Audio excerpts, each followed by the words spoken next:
Hello everyone, kumusta ang lahat? I-share natin guys kung paano maglinis ng 5-star hotel para sa aming VVIP arrival. First, from the top to end, kailangan pulido na siya ang paglinis. Unang-una na dyan, yung high dusting.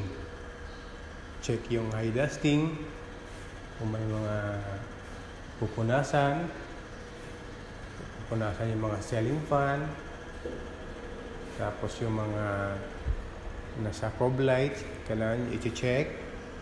Ayan guys, ganyan sila maglinis ng underbed. Talagang pulidong-pulido sa ilalim, walang makikitang dumi o walikabok. Kaya naman pulido ang pagkalinis. Ayan guys, naaktuhan natin na sa paglinis ng isang staff sa isang balcony area. Yung bulog glasses nakalinis na rin, patutuyuin na lang yan. Tapos yung floor nabrashan na rin, at saka may mga water pusher naman sila, patutuyuin na rin yan.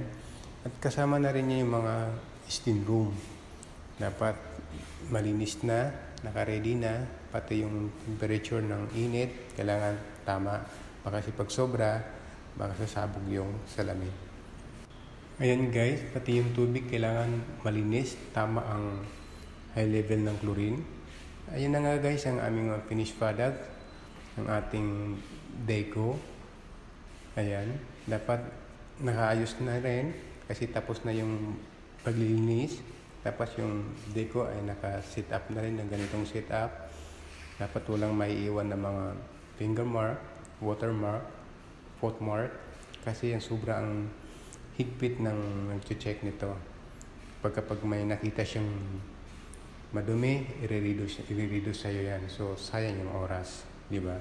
Kung may gagawin ka pa, babalikan mo pa yun. So napakasayang ang oras. Thank you for watching.